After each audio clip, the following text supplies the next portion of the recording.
there's a gentle sound of rain in the background, that is a treat for you. It is not a treat for me and trying to create good audio for this video. Hello, how y'all doing? Today is a special video. I'm super excited about it. It's a special collab with April, or Coolirpa as she's known here on YouTube. We did film an intro together when we met up in LA, so let's just roll that clip right now. Hey everyone, it's Wendy and April! So this is a super rare occurrence, but I'm here in LA. We're shopping together in the fashion district, and now we are here at the $1 a yard. Everything out here is only $1. How is this possible? I know. Do you want to tell them the idea that you had? Yes, so last minute, we were just gonna show her around the fashion district, but I thought, you know, how can we miss this opportunity to do a challenge? So I challenged her to pick out a fabric from this $1 section, and we picked out something for each other, and now we're going to switch. And then she has to make something that I picked out from, I know, this bag is heavy. And then I'm gonna make something from what she picked out for me. After you're done watching this video, don't forget to go to April's. Honestly, I don't know how you're following me and not following April. Same, for her too. Like, what the heck? But, so go to April, give her some love, subscribe, and hope you enjoy what we create. Let's get started. And now I'm back in my studio and it's time to actually sew. Here's the fabric that she gave me. I think it's 4 yards in total, a printed chiffon with some flowers, and I appreciate that these flowers are kind of fall vibes because I think like back when we picked it, it was so hot, so we were both thinking summer, but being a Canadian, it's coming up to fall winter times. With that being said, I kind of want to figure out how to make this still fall winter appropriate, even though it is a flowy fabric. Let me walk you through the plan. I get quite a few DMs and I'm not able to reply to them all. I'm so sorry, but I do actually read almost all of them. I couldn't scroll back far enough to find the exact DM, but this photo pretty much was one that someone sent me and it really stood out to me. Slip dress, therefore, great if you're heading into warmer days, but if you're like me and heading into colder days, you can just throw a sweater underneath. We're gonna give that a shot. As per usual, you gotta find something that fits you already. This is a slip dress that I already own and I think it's a good fit. So let's cut out the pieces that we need. I'm gonna start with getting a pair of scissors. I'm gonna start with cutting out the trim that's gonna go at the bottom. Yep. I will measure it so that I can tell you how much I cut, but I was originally just gonna eyeball it. Let's go with 20 or 25. 20 or 25. Dude, I'm going with 25. Will it rip? Yeah. 4 yards later. Save that for later. Now we are gonna cut out the front and the back. It always sounds so easy when you just word it that way. I think I'm gonna have to lay this out on the ground because it is a bigger piece than usual. I'll be back to show you the pieces that I cut out. I've laid down my pattern on a diagonal, and my hope is that by tracing this along the bias, it's gonna help the dress to drape better. So that's what I'm doing. We're gonna trace it out. I'm gonna do my best to replicate the darts. If you want a video on how I've done that in the past, I'll put a link in the description.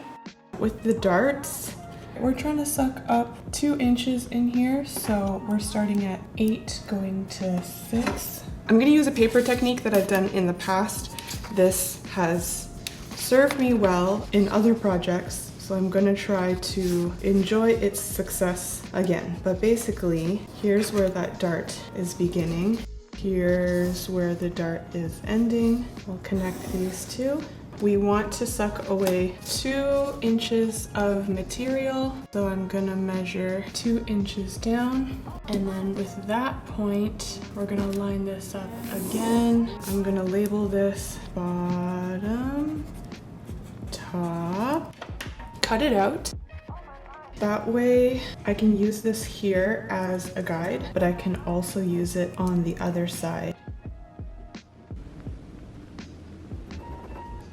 Darts always make me really nervous. I would like to act confident and pretend I know what the heck is going on, but darts, man. Ah, I hate them, hate them. On this dress, once you flip it inside out, see where my finger disappears? That pretty much is how much fabric is absorbed into the dart. Looks like they folded away about 2 inches, or the fold is 1 inch thick. So I'm going to do the same. Bringing you in for the close-up. Okay, I have a line drawn here and a line drawn here with the dart. The goal here is to go in one line, come out the other line, go in the same line, come out on the first line.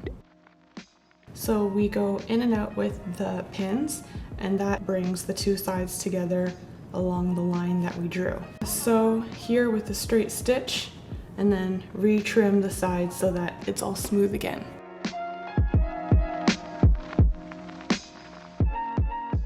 All right, let me show ya. This gray line is now holding in the dart. With the excess, you're just gonna wanna tie a knot so that your dart never comes undone. And on the front, there it is, shapely to suit the curves of your body. All right, I'm going in to cut out one side. As you can see, following the curve, getting rid of that excess fabric by the dart. And now we can do the neckline. Then we can fold it in half and do the other side. Moment of truth. We gotta keep going. Let's cut the back. When it comes to the back, our goal is to make this big. So I'm gonna totally max out what I can use. Coincidentally, it worked out that the height of my front piece was pretty much the height of the remaining fabric. So I'm actually just gonna cut out a rectangle. Just use a straight stitch, and I usually start at the armpit and go down to the bottom because you can always recut the bottom so that it all matches in length. So I still gotta add the straps, but this just shows the V-neck shape in the front that I have replicated on the side, same armpit hole. And in the back, we want everything to be the same up until where the strap meets the back. And then all of this needs to be like gathered up. Gather, gather, gather, gather, gather, gather, gather, gather, gather. Gather.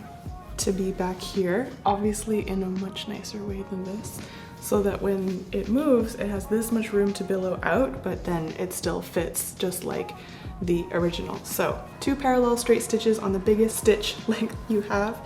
Put that all the way along this top edge between these 2 spots, and then we're going to tighten it up. I wish I had done that before this demonstration, because now I could just show you.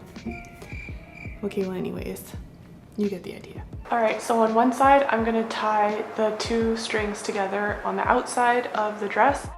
On the other side, I tie the 2 loose strings together on the inside, and then pulling on the free strings, you will see it slowly gather up. I think the next step is to finish off the binding along the total top edge.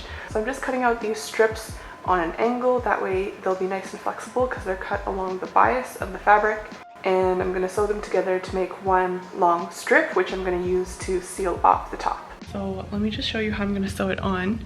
I'll demonstrate on the model and then I'll show you the close-up as I'm sewing it too. We've got this strip. This right here is the right side. This here, obviously, the right side. Actually, it's technically the left side of her body, but you get what I mean. And we're gonna sew right sides together along the top edge all the way around, and that includes the back, which will take some maneuvering. And then after it's all sewn right sides together, then we're gonna flip the entire binding to the inside and give it one more stitch all the way around to seal it off. Basically, we created our own bias tape. Start at the peaks of the front going around the back, and then we're going to finish the front middle at the end. I'm going to give you a close-up on what just happened. So I've got this whole edge sewed up nice and clean now. I've tucked it under. I don't think it's the prettiest on the inside, but it's getting the job done. This is the back here, obviously, with all the gathers, and then we come around the side. Here's la dart, And up here, this front V is still not done. I'm gonna do the exact same thing now and close off this front V. I just finished the binding up here at the top, and then right here, I'm just folding it so that I can continue carrying it on as a strap. Just bringing in the two sides to the middle, then folding it in half and sewing with a straight stitch all the way until I get to the end of this on both sides.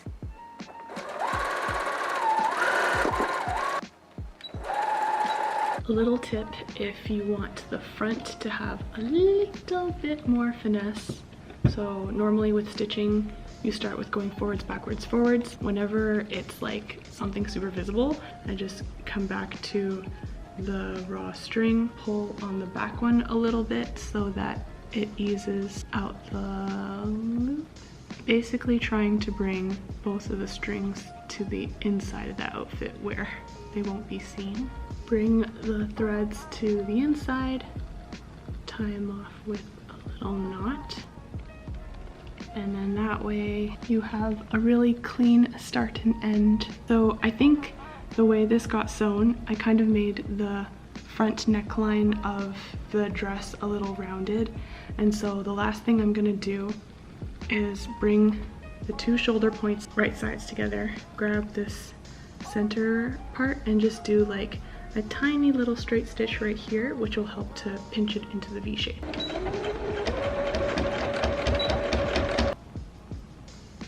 The V is back. The goal here is to figure out how long these straps need to be. So I've pinned it to match my dress in the front exactly. And on the back, I don't know. This is where it's at right now. I'm not even sure if this is gonna look nice, but the side boob is pretty much matching what was available before. Then we can sew these in place. And then the last step will just be to finish the bottom.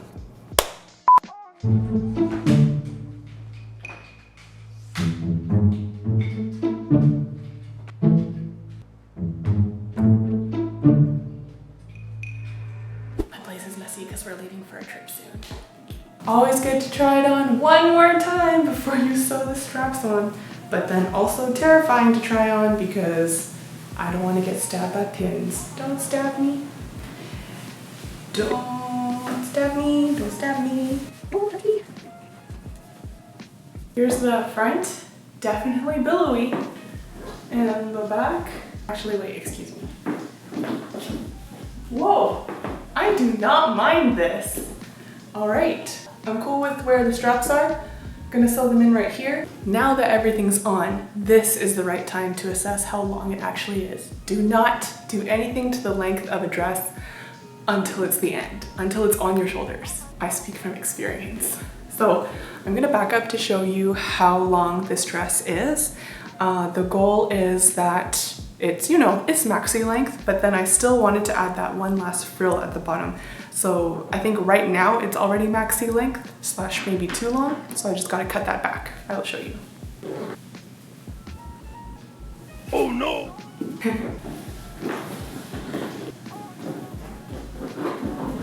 It's too long! I'm gonna trim off the bottom. Like I said, this is the first piece that we broke off.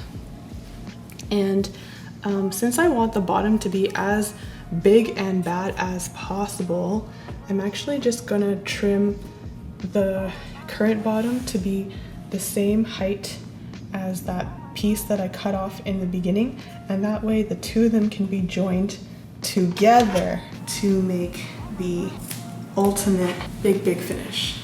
So I put in a little snip at the correct height. Now I'm gonna rip, and I hope I don't rip the whole dress apart in the wrong way.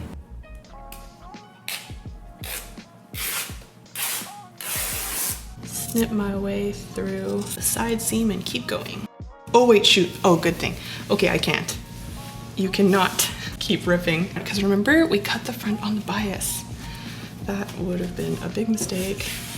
People who don't sew are like, literally, what is she even talking about? But trust me, I just saved this dress. So I'm just gonna cut a straight line.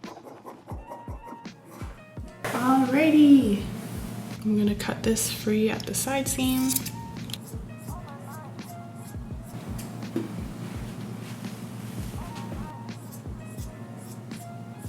This is the strip that we tore off in the beginning.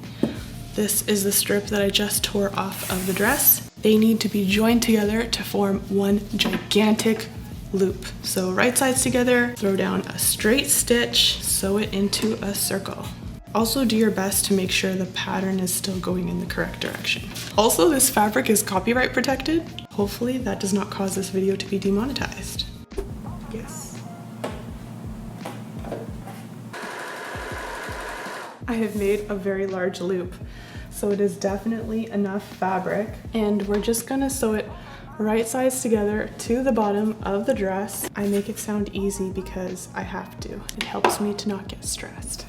Get the dress out, be looking at the right side of it, get the giant ring of fabric out, be looking at the right side of it. I think I'm gonna lay it on the floor, pin all the way around, and then come back and sew it. So next time you see this, I will be hemming the bottom, and then you can see how it turned out. One eternity later. I'm literally sweating. The bottom edge is attached to the dress. You know, we're just gonna do a basic old turn the edge under and sew. I purposefully kept the finished edge of the fabric so that I wouldn't have to hem it. It has no risk of fraying. Let's do this. Focus on my face. Hello, it's me. Sun's going down. Managed to finish this dress in a day. One day. I think I'm gonna pack it for my vacation. Alana was a real trooper and shot a bunch of photos and videos that I hope you guys will enjoy. Okay, here it is.